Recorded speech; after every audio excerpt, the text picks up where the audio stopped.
Good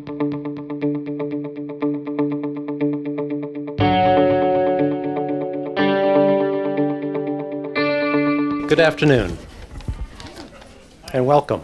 My name is Raju Metharate. I'm the Associate Dean for Undergraduate Education in the Ayala School of Biological Sciences. And on behalf of the Ayala School, I would like to welcome you all here and introduce you to our speaker today, who is Professor James Mcgraw from the Department of Neurobiology and Behavior. Dr. Mcgraw is a renowned neuroscientist who has researched on learning and memory, and he is widely known for his work, especially on memory consolidation.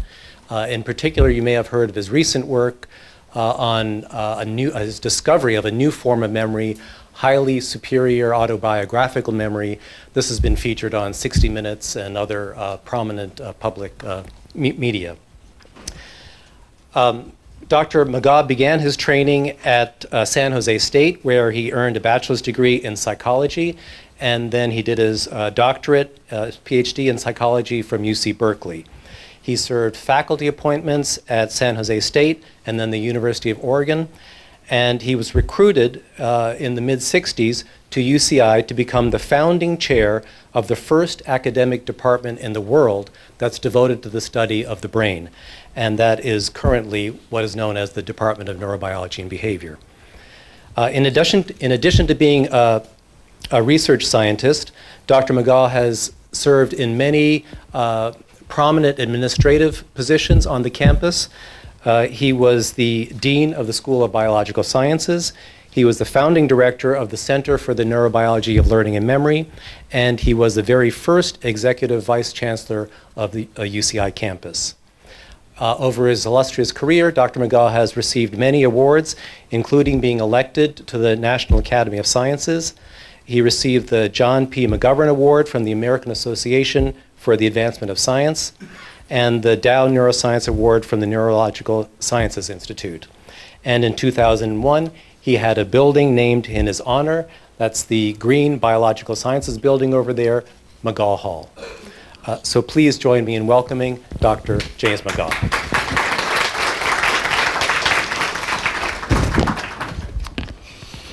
Well, thank you very much, Raju, and let me extend my welcome to all of you. It's nice to have you here, and I'm delighted to have this opportunity to talk with you a little bit. I was going to show you slides about my work, but I thought it'd be much more fun if I just talked with you a little bit, and then we can have time for questions in addition. So you've heard a lot about my background, but maybe not enough. I went to San Jose State as an undergraduate because at that time I was interested in drama and music, and that was the only college in California that had a drama department. So I went there and I studied this and that and this and that and other things, and I gradually found an area that really excited me, and I left drama behind. I kept music and dropped drama, and I decided that I wanted to become a professor and I wanted to do science. Now the difference was that when I was in high school, I had the required science, but it was all demonstration. Do this, do that, make this happen, And I didn't learn until I was in college that science is about inquiry, trying to figure out how things work. How does this happen? How does that happen? And that's what drove my interest. And I was particularly interested in behavior because in order to work my way through college, I worked nights at a mental hospital. I worked from midnight until 8 a.m. In a mental hospital at a time before there was not a single drug for the treatment of the mentally ill. And so I could see what behavior was like, and the behavior needed to be understood. So I went to graduate school, and then I was a professor at San Jose and the University of Oregon. I had a couple of years in Italy on a postdoctoral fellowship, luckily with a Nobel Prize-winning pharmacologist, which was a nice couple of years. And then in January, 54 years ago, I got a call from Edward Steinhaus, and you know there's a building here, Steinhaus Hall. And Edward Steinhaus wanted to know if I wanted to be interviewed for the position of the founding chair of a department here. And I had a good position at Oregon, so I didn't know whether I would, but I decided I would come down here. I came down here in January, and I remember very clearly what we did. He took me over on MacArthur Boulevard, and we looked over in this area, and he said, that's where the university is going to be. I later discovered I was even looking in the wrong direction because there was nothing to look at. Nothing to look at. So he offered me the position, and in March then, exactly this time of the year, in 1964, I came here with my family. We drove from Eugene, left a terribly rainy Eugene, Oregon, came down here expecting to find glorified sunshine, and guess what? It was raining heavily, just as it will be here probably tonight and tomorrow, and it rained all week. We looked for a house in Newport Beach, and why in Newport Beach? Because Irvine did not exist. You may not know this, but UC Irvine is named after a ranch. It's not named after a city, because there was no city. There was the Irvine Ranch, and that's what we were named after. So I remember those days. I remember the telephone call that I got from Edward Steinhaus. I remembered where I stayed with the family in Corona del Mar when we were looking for a place. But I don't remember what happened the week before, and I don't remember what happened the week afterwards. Now, why is that? Memory is very selective. We remember some things and we don't remember other things. That's what I have devoted my career to, trying to figure out why it is we remember some things and we don't remember other things, and what it is about the brain that makes that happen. Think about it right now. You can remember where you were an hour ago. Do you remember where you were right now, 3 weeks ago? Now, think about it. Memory is our most important ability. Memory is who we are. Memory is us. We are our memories. Everything about us is our memory. We learn to walk, we learn to talk, we learn to identify, we learn to know where we lived and what to do and so on, all the skills that we learn. We are our memories. And yet, mostly what we do is forget. See, there's a paradox there. And I have worked on that paradox, trying to figure out why it is we remember some things, we don't remember other things. And it's so important because memory is so important. It is critical to our existence. And we see that when people don't have memory, we see that they have to be cared for, because memory is so critical for us to be able to make decisions about what to do, when to do, and how to do it, and so on. So I came here, and at that time I was working on drug influences on memory, and I had discovered that it was possible in laboratory rats to enhance memory by giving them a stimulant drug each day before they were trained. So I would inject rats with a little bit of a stimulant drug, put them in a maze, let them have the experience, and then the next day I would test them, and I found that with low doses of the stimulant drug that the animals learned faster. And I was interested in seeing if I could relate the behavior to the underlying mechanism, that is, the effect of the drug on the brain. That was what I thought I was going to work on. But then I thought about it seriously, and I realized that was not going to work, because if you give a drug to an animal before it's trained, it can affect the behavior in so many different ways that have nothing to do with learning and memory. It can make them active, it can make them sleepy, it can make them hungry, it can make them sexy, it can make them whatever.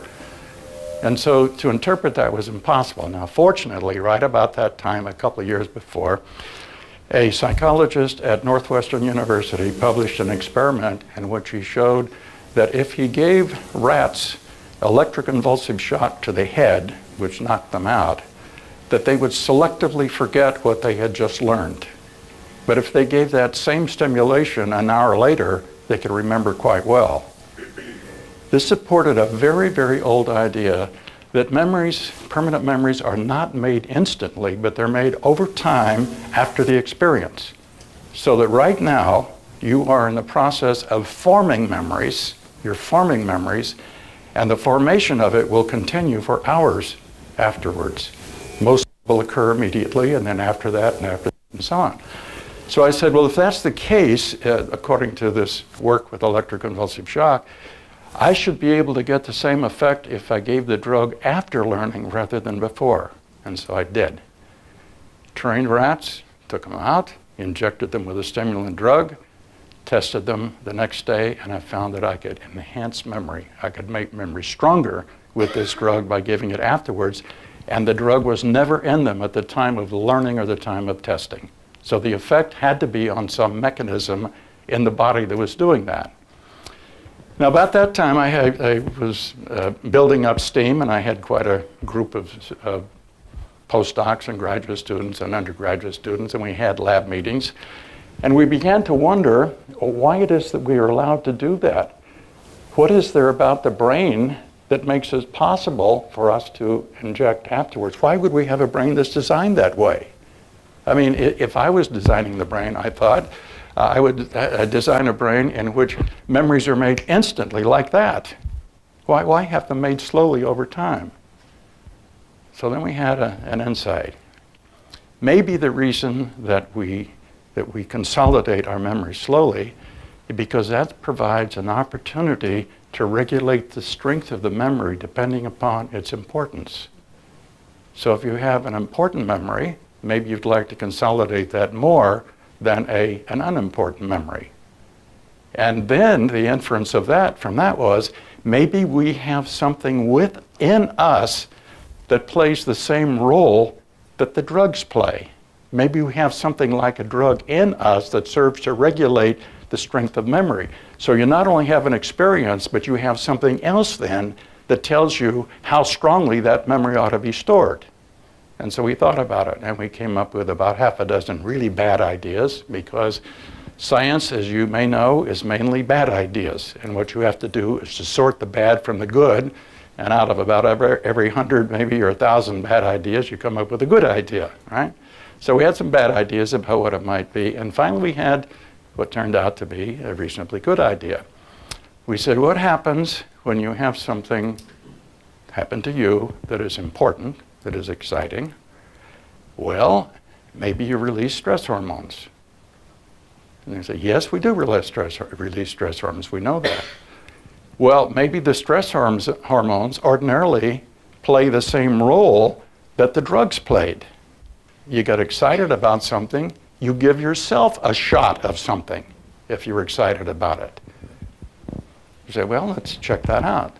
So we did experiments in which we taught rats very simple little things and injected them afterwards with adrenaline. Plain old adrenaline afterwards, either immediately afterwards or an hour afterwards or 2 hours afterwards, tested the next day, and we found that we got exactly the same effect that we'd been getting with the drugs.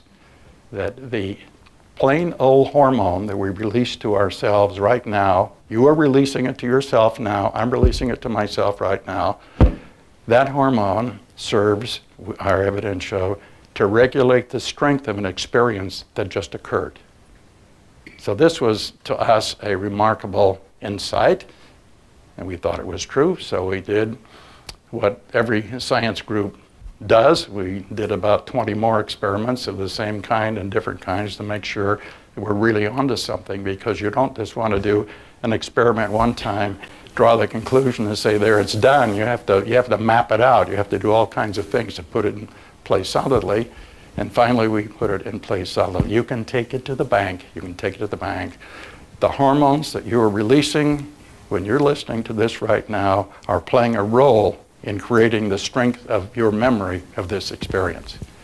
And if I said to you, I'm a little embarrassed to be here today, really, because it's kind of an insult. I've heard already that you are the stupidest group that has ever appeared in any audience, and I'm very sorry about that. All right. Now, the problem with that is you're going to remember that, and you're not going to remember a damn thing besides what I've said, but you will remember that I insulted you. Now, adrenaline is a peripheral hormone, and it, by the way, it's other stress hormones as well, but I'm going to focus on adrenaline. It's a peripheral hormone, and we had to do something to get it in the brain, and we discovered that when you give adrenaline, there is a release of noradrenaline within the brain. It goes down. We learned that very quickly. So we said maybe what happens is you get a shot of adrenaline from an experience, which is online. It's going up and down all the time. And maybe this is then regulating the release of this first cousin, noradrenaline or norepinephrine, in the brain. And maybe that is in the brain the beginning of the process. So then we did a lot of experiments in which, in place of giving adrenaline in the periphery, we put a little tube, a cannula, a little tube in the head, and squirted noradrenaline directly into the brain. And we chose a region that we and others had identified as being important in emotion, and that's the amygdala. That's Greek for almond. We have two almond-shaped structures right in here. The structure, the almond-shaped structure, is right in here, and so we put tubes down in the rat's head and squirted a little bit in there. And we found we could get the same effect that we got by administering adrenaline in the periphery. So we had identified a place in the brain which was important in regulating the strength of memory. And this place in the brain is regulated by adrenaline that's released at the time of an experience. So here we have not only a phenomenon, but we have the beginning of a pathway of understanding how it is that emotional experiences regulate the strength of long-term memory. So that was the beginning of this, of our understanding. Subsequently, in experiments, we have learned that this region, the amygdala, this almond-shaped structure, communicates with other regions in the brain, and that's how it influences memory. So you have the release of adrenaline going into the brain, activating this particular structure and a particular chemical in that structure. This then influences the formation of memory through its projections into other brain regions where different kinds of memories are being stored. So what different kinds of memory? Well, we have shown that if you teach an animal that it has to make a response, then turning on this region of the brain will activate the caudate nucleus, which is another region of the brain. Turning on this region turns on this region over here, which is important in learning of responses. If you ask the animals to learn about where is a place in the room, the amygdala turns on the hippocampus, which is important for understanding spatial orientation. So this region of the brain called the amygdala, almond-shaped region, is responsible for modulating the strength of memory of different kinds through its projections to these other regions of the brain. So all of this started with peripheral injections of a drug back in the 1960s. It segued into studies of hormones, segued into studies of brain regions, and it gave an integrated pattern of what happens when there is emotional excitement that leads to the formation of memory. We know a lot. Now, we don't know everything about it. We don't know the molecular changes that take place in those downstream structures, but we do know that they are importantly involved, and we can make predictions about what will happen by, if we lesion different regions of the brain, we can prevent that mechanism from happening. So we know a lot about it, and essentially you can take it to the bank. Now, does this work for humans? Because all of the work I've talked about is with rats, and you might dismiss it. You might say, well, that's just rat stuff. What's that got to do with me?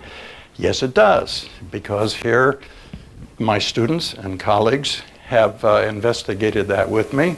I'll give you one example from here and one example from another university from here.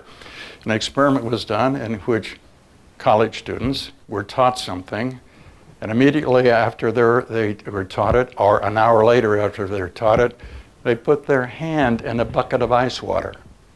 Now, why would they put their hand in a bucket of ice water? Because it's been known by cardiologists for decades that if you do that, you get the release of adrenaline, right? So putting a hand in the bucket of water released adrenaline, and this enhanced the college student's memory of what had just been learned. And I've thought of getting a patent on buckets. You can see everybody carrying, you have UCI logo, a logo on the outside, you know, UCI logo. This is the bucket. This is our higher education in Irvine. At another university,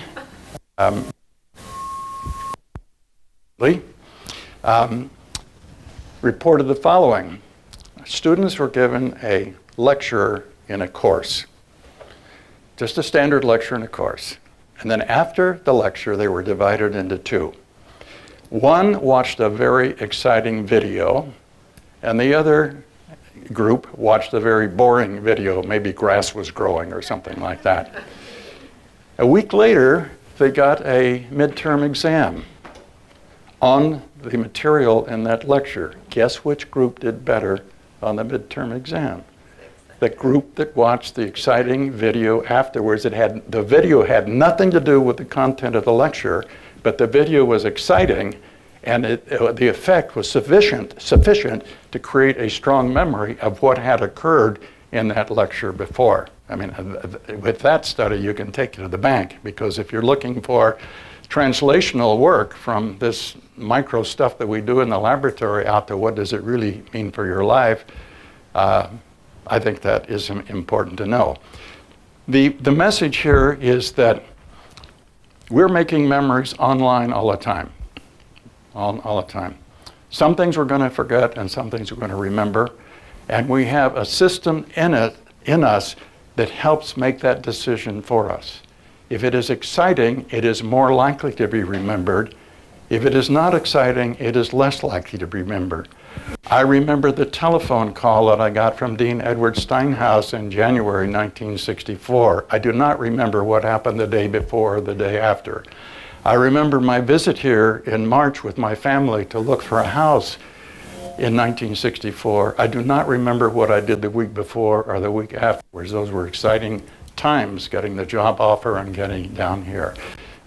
So this is the way that in part we regulate who we are by the influences that we have, and the influences that we have affecting our brain in a way to regulate memories so that the importance of events are highly correlated with the memory of the events.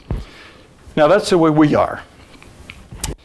In 2000, in the year 2000, in May or early June, see I can't remember in detail, I got an email from a woman who said that she had a memory problem and she would like to meet with me to talk about it. Now, what would you think if somebody said they had a memory problem and they'd like to meet with you to talk about it? I know what I thought. I thought, oh no. I said, I wrote back to this person and said, this is a research institute, not a memory clinic, but I can direct you to a memory clinic. And she said, well, no, I really like to meet with you because I don't forget. Don't forget. Well, I didn't know if that was true or what it meant at all, but I agreed to meet with this woman, and she came here the next week, and I agreed to meet her on a Saturday because I didn't want to wreck a regular day if there was nothing to it. So I decided to meet her on Saturday. And I had received, for a Christmas present, a big book which was had clippings in it from every day of the last century, because 2000 was the millennium, the turn of the century, and this is what I call a coffee table book. So you open it up and you say, well, you know, what happened on June 3rd, 1997, for example. You look in there and there's newspaper clippings of that. And there's every day has. So I had that, and I had it in my office. So when she came, she said that she had remembered everything in her life since she was about 13 years old, and she was in her early 30s. So I just worked backwards till I find a page where she was about 13 years old. And I began to test her then. I would open the book and I'd say, what important event happened in June 3rd, 1999? And she would blithely tell me. And I'd look, and it was the correct event. Or I would say, There was an airplane crash in San Diego, and so many people were killed. Can you tell me the day and the date? Oh, yes, here was the date, and this was the day. I asked her to tell me the dates of the last 20 Easters. How many of you remember the date of the last Easter? All right. Okay. She remembered the dates of the last 20 Easters, and she also wrote down what she did on each of those Easters. Fortunately for us, she kept a diary, so we could look into the diary and validate the things that she was saying about what happened in her life. Well, we tested her for a number of years. We found that her memory ability was exclusively related to her personal experiences. This was not an overall learning ability in the sense that she'd be better in classrooms and things of that kind. She wasn't, as a matter of fact. She was not a good student, and she has told us this because she's written a book called The Woman Who Can't Forget. So I can tell you things, and I'm not violating any secrets here. We tested her. We found out that she was not particularly good at learning anything in the laboratory, on all kinds of learning tasks. She was just exceptionally good on her personal experiences, on her own autobiographical life. We published one paper, and then media began to find out about this, and descriptions appeared in newspapers and magazines. And then finally, in December 19th, 2002, which was a Sunday, see, I know these things too, we appeared on 60 Minutes. Now it happens that 60 Minutes is always on a Sunday, you see, so that's part of it. And we had 6 of the people that we had identified at that time who appeared on this television program, and they were interviewed then by Leslie Stahl and by me, just to demonstrate to the public at large what this ability was like. And have any of you seen any of these things on TV? Yeah.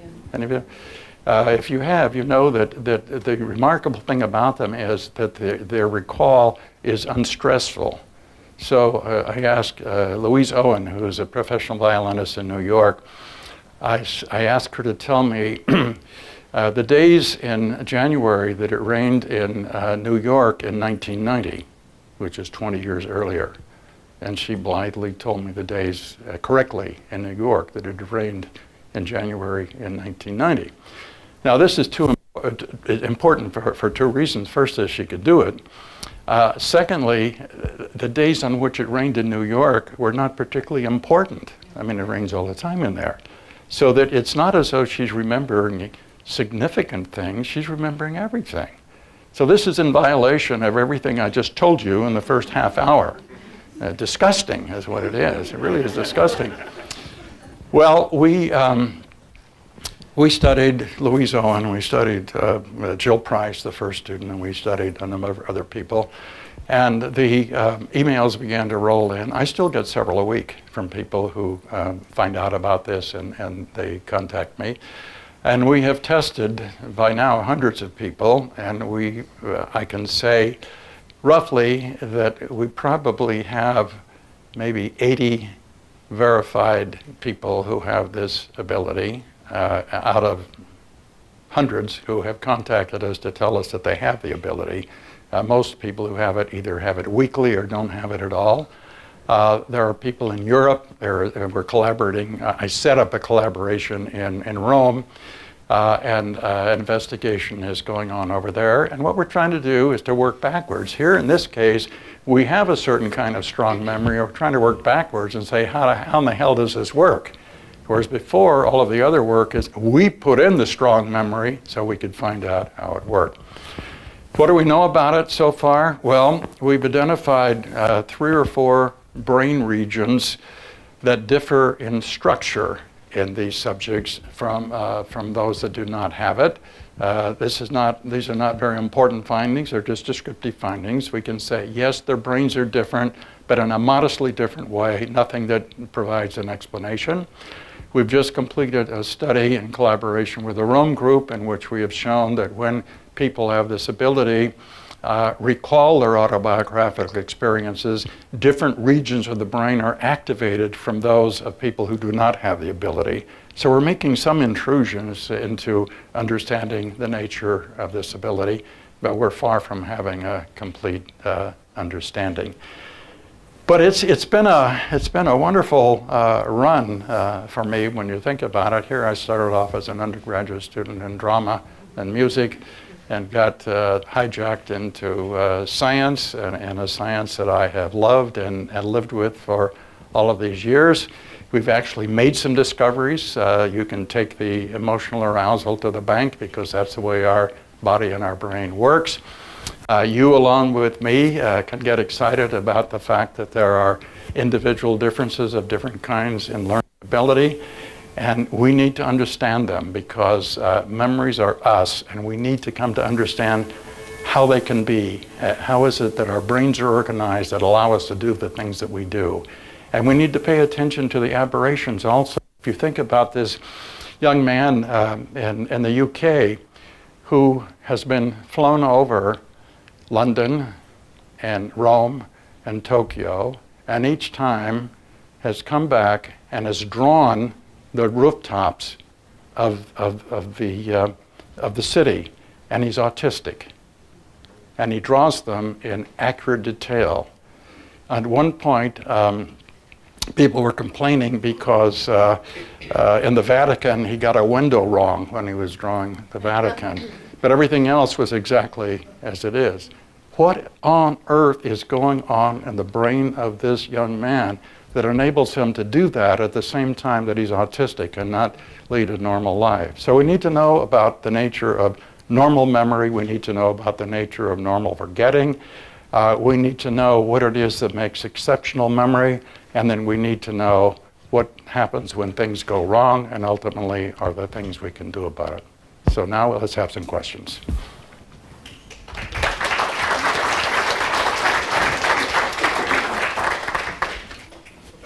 Yes. Doctor, you mentioned research, schizophrenia in the medical research from what?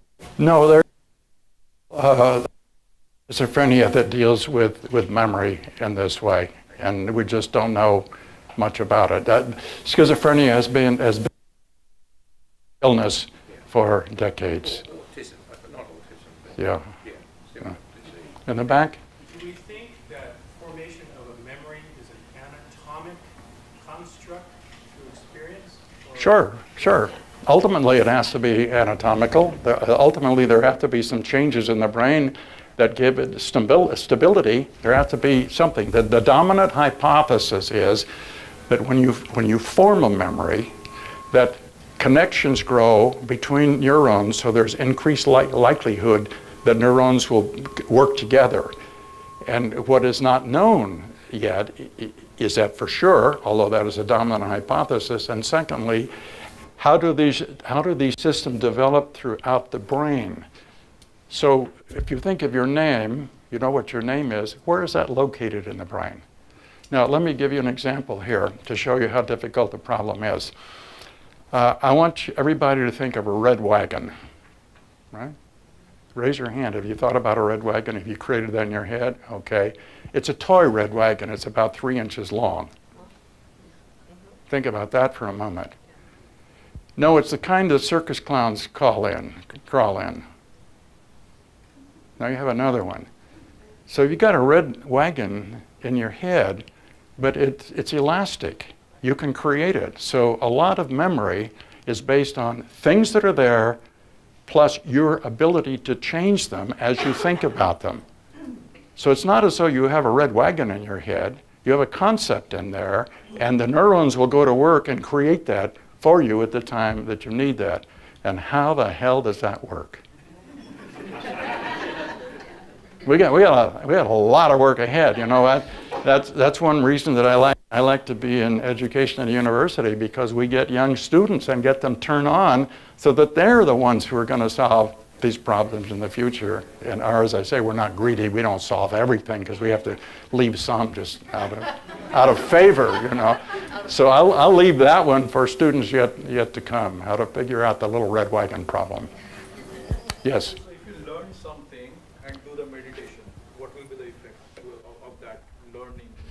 stored, not stored, because there is no sort of a stimulation there? To the extent that you're quiet after you learn and do not have any new information coming in, that will enhance the memory. If you go to sleep, it'll enhance the memory. As a matter of fact, there's a considerable research investigating the particular form of sleep which is important for consolidating memory. So that's a whole subfield within the consolidation area, is the role of sleep. We have, on this campus, we have a professor in cognitive sciences who studies the effects of naps. Naps will consolidate. You see, if you learn something and immediately you engage the brain in something else, you're going to interfere with the fixation of that. As a matter of fact, in some ways, our educational system is designed to work against having good memories, because you have 50 minutes of this and 50 minutes of that and 50 minutes of the other, and these are potentially all interfering. What you ought to have is 50 minutes of this and then about a 30-minute nap, and then 50 minutes of that, 30 minutes of nap. Wouldn't that be nice to have a life? We could have cots set up all over the campus for that. I'm in favor of that. How many are in favor of that? Hey! Yes. Maybe it's the same, similar type of observation, but people have also noticed that if you learn something and you go back within 24 hours and revise or go through and the highlights and kind of mentally do the checklist, retain much better. Yeah. Is it the same effect that you're able to? No. This is an added effect which is very, very powerful. That has only really been discovered and authenticated in the last 10 years. Let's ask. We asked the question, and this has been asked at Washington University in St. Louis. This is a dominant place where this is worked on. You have students who study, and then after studying, read a chapter. They reread the chapter. They look at their notes, or they try to remember what was in the chapter. Guess which does better? Underlining is worthless. Underlining is useless. Rereading is useless. What works is trying to remember what you've just read. And now that has been documented in a whole series of studies, and it's been put into work in the St. Louis school district. It's so powerful. And the message here is that if you want to remember, this is aside from the emotional part, this is trying to get hold of the information. If you want to do it, the best thing to do is to read, put it down, and to say, I've got to try to remember everything that I've just read. It also, what that does is influences your reading, because you know that you're going to be testing yourself on it subsequently. And that works also if you do it the next day. So to speak directly to your question, if you read something today and the next day say, I've got to remember what it was that it was about. And you may do that when you're reading a novel and you put it down and you pick it up the next day and you say, oh, I can't remember what the last chapter. Ever had that experience? So that's a new finding, and it's a very powerful effect. It's so powerful, as I say, that they put that into the St. Louis School District as a method of teaching. Yes, over here. Yeah. Yes. There's a lot of attention and speed learning too. So how does that work? I have no idea. I'm sorry. I'm sorry. See, what you see is that we are specialized. And if you move me too far away from my comfort zone, I say, I don't know. But if you hit on something I know a lot about, stand back because I'll talk. Yes? You mentioned a passion for music earlier in your life and continues on today. Yeah. And I hear people talking about studying with classical music can be helpful. And I wonder, have you ever done any studies or learned anything about the impact of coupling music with studying or how it affects memory? There is a lot of work, and Raju Mcgraw, who introduced me, knows more about this than I do because he works in auditory memory. There's an awful lot of work investigating the influence of music on memory and the neurobiological processes that underlie music. But there was one false positive that I should warn you about. How many of you heard about the Mozart Effect? Good. Well, if you haven't. And that was unfortunately done right here at UCI. And the claim was that if you listen to a particular composition by Mozart, you'll be more intelligent for a period of time after that. And that was thought to be so powerful that the governor of Georgia even instituted that in the preschool for children. Turned out that the study was never done properly, and other people have shown that if you just have people read a paragraph out of a novel, you get the same kind of effect. And apparently what all it is an effect that increases your attention for a period of time, and that's about all there is to it. Music was just what was used in the experiment, but it could have been anything. Besides that, there is an awful lot of literature about the importance. Now, I've stayed in it as a performer, but I have not studied it as a scientist, and I'm still sort of active in music. Yeah. I play in the Laguna concert band, and so just to be honest with you. Yeah, so if you understand, how to retain sort of how we store the memory, like for example, you got a call and you still remember which happened like 54 years ago. So if you understand how we retain, do you have any ideas or what is your opinion or research in terms of erasing? Because a lot of people have good memories and bad memories. So if you're able to erase a bad memory, that will be good for that person. So what are your thoughts there? There's only one way to erase a memory, and that is a recent memory. And a recent memory can be erased by electroconvulsive shock or some kind of drugs because it interferes with the fixation of the memory. The only way to change the memory after that is through relearning. And so if you take the extreme case of post-traumatic stress disorder, for example, where people who have this unfortunate illness are really constrained in their lives because of these horrible memories that they have, the most effective technique at the present time for that is retraining. So you teach people that what they know to be terrible is now no longer terrible, right? Now they can still remember the terrible, but it doesn't bother them because they're trained to know that this is now safe. So there's no way to erase an well-established memory, but there are ways of changing the established memory. Yes? Is forgetting simply not remembering? Pardon? Is the process of forgetting simply not remembering, or is it a regulated process? Well, boy, that's about 10 PhD theses. Let's take the first instant right now. I am going to give you some information, 67325459. Okay, how many of you think you know that? Say it out loud. 5459. Okay, now you're not going to remember it tomorrow. But you could remember it tomorrow if you repeated it several times right now, or if I gave you a healthy shot of hormone.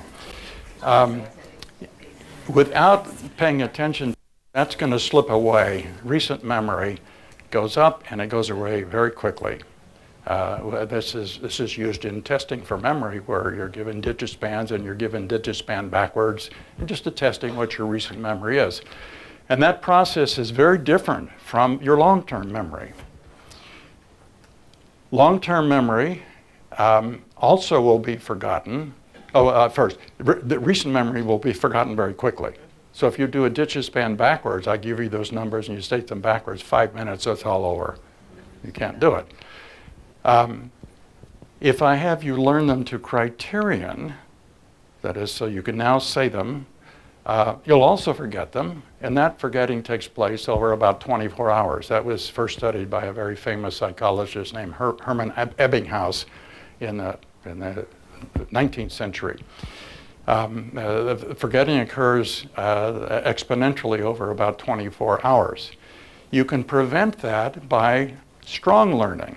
So the kind of strong learning that I talked about earlier, that will delay the forgetting.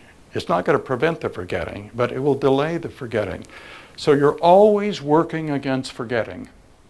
You're always working against forgetting. Right now you're working against forgetting. You're learning something and it's going to slip away. Whether it's in recent memory, you go to a cocktail party and you meet somebody and you say, this is, Miss Jones, and you say, okay, I'm going to Miss Jones. The next day, was it Smith? I can't remember what it was, And the next week, it must have been a man I met. It goes like that. So you can make memories stronger. Recent memories can be made stronger, and lasting memories can be made stronger, but you're always working against forgetting, and we don't know much about that. That's another one of the problems that we leave for our graduate students and postdocs for the future, because we are not terribly greedy, and I think we have run out of time, and the dean would like to have you with him. So thank you all very much. You've been very good. Thank you. Thank you.